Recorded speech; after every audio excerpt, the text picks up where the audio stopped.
Ramadan Mubarak, everybody. Assalamu alaikum wa rahmatullahi wa barakatuh. Bismillah ar-Rahman ar-Rahim.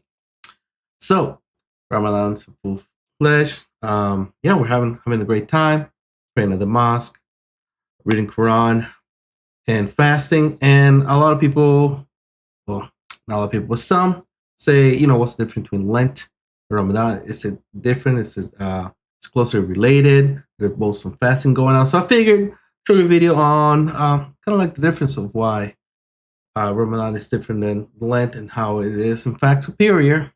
So let's start the video. As Muslims, we are taught to seek common ground with the people of the book, not to dilute our faith, but to invite with wisdom. Yet let's not confuse shared principles with shared realities. Take the claim that Ramadan and Lent are similar. On the surface, sure, both involve fasting, but dig deeper, and what you uncover isn't common ground. It's a chasm that exposes a stark truth.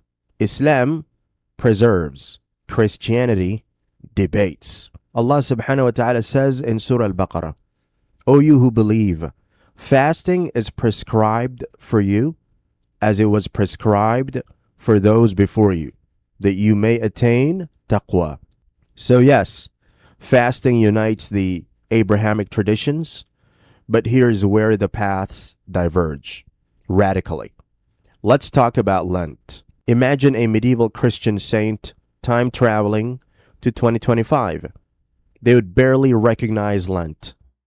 And as somebody that used to be Catholic, Lent's already changed drastically from what it was even 20 years ago. They completely keep on changing Lent, seems like every other year. The very fast they once practiced. Why? Because Lent isn't what it used to be. In fact, it's a perfect example of how Christianity has a habit of updating its traditions to fit the times.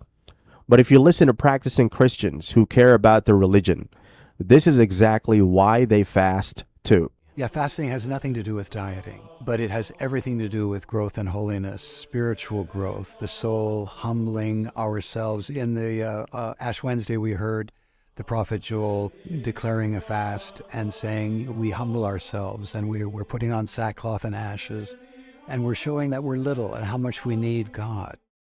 Early Christians fasted 40 days, but not as you see today. Back then, it meant one meal a day. After sunset, no meat, dairy, or wine. A true austerity. Today, for many, Lent is symbolic, giving up chocolate, social media, or soda. Yeah, it's literally just that you could just, quote, give up something. That's not fasting. That's not fasting. Weird how after sunset you eat a meal. Huh. Weird. Look at that. Seems like something, isn't it? A 6th century monk would scoff at the loopholes. You call this fasting? You're debating whether lattes count? And let's not forget how the rules keep changing. The Vatican has tweaked Lenten practices for centuries. Pope Gregory slashed Sundays from the 40-day count.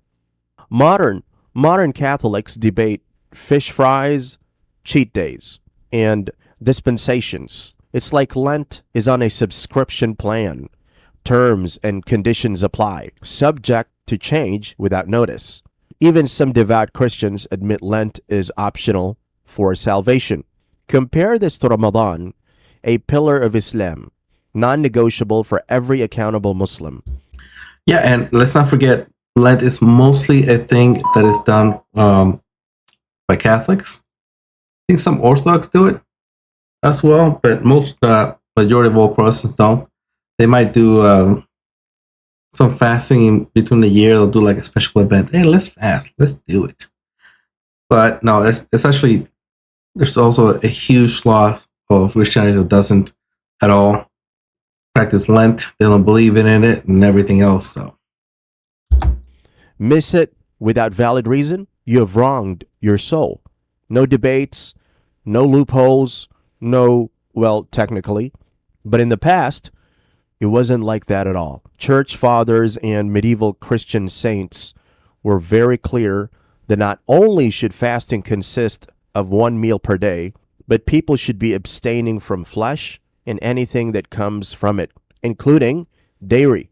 You give up meat during Lent, but you also give up eggs and dairy and animal byproducts. This is what Thomas Aquinas says in the 13th century. For this reason, the eating of flesh meat is forbidden in every fast, while the Lenten fast lays a general prohibition even on eggs and milk foods. So Thomas says we fast from meat during other times, which he would be referencing times like Advent or the Assumption fast in August. But he's like, during Lent, we all fast from eggs and dairy, even though it can look a little bit differently regionally at other times. And you can find evidence all over the place. Pope St. Gregory the Great talks about it. We abstain from flesh, meat, and from all things that come from flesh as milk, cheese, and eggs. Wow.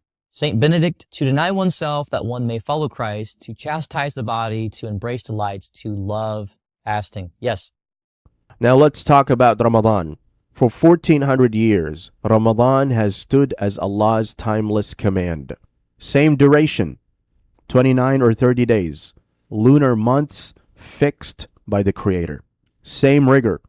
No food, drink, or intimacy from dawn to sunset, wherever you are on earth. No pope, council, or cultural trend dares dilute it. No reforms to accommodate modernity. The Muslim in 7th century Mecca, 15th century Timbuktu, and 21st century London all fast the same Ramadan. Meanwhile, Lent has become a buffet of optional sacrifices. I'll give up Netflix, but only on weekends. I'll skip meat, except on Fridays when there's a fish fry. It's almost as if the goal is to make fasting as convenient as possible, because heaven forbid anyone actually feels hungry. This is the proof of Islam, not in the similarities with past faiths, but in the preservation of divine truth. Christianity bends. Islam stands. Lent mutates. Ramadan remains. And in that contrast lies a lesson. When God himself guards a religion, no human hand can alter its pillars. The beauty of Islam, on the other hand, lies in its absolute submission to Allah. Just as Ibrahim alayhi salam declared, I have submitted to the Lord of the worlds. We too submit unconditionally. When Allah commands us to fast, we fast. Not because it's easy, but because it's obligation. Hunger, thirst, fatigue, none of it tempers our resolve. We don't bend the rules to fit our desires. We bend our desires to fit Allah's command. And this submission isn't limited to fasting. It's the essence of our deen. When the call to prayer echoes, we rise, no matter how heavy our eyelids or how busy our schedules. And that's not talking about everything from Fajr all the way to Isha and Taraweeh, so the night prayer. So yeah, we're tired. We wake up since I've been up since 4 o'clock in the morning, 4:30 on there, and I know after Isha, I'm gonna pray. Excuse me, I'm gonna pray for another hour, Taraweeh, and then after that, I do my Quran reading, and then it's like I do it all over again the entire month. Yeah, it's about, it's not just humbling myself, but submitting and completely and utterly just breaking the mold to give as much as I can to Allah subhanahu wa ta'ala. When zakah is due, we give, not as charity, but as a right owed to Allah's creation.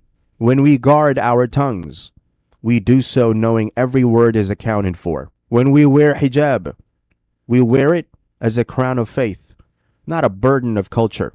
This is Islam, a life of total submission, not selective convenience. And in that submission lies our honor, our strength, and our gratitude. So let us cherish this gift. Let us fast this Ramadan, not as a ritual, but as an act of true ibadah, a reminder that we are slaves of Allah.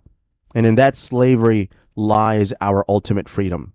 May Allah subhanahu wa ta'ala keep us steadfast on the straight path.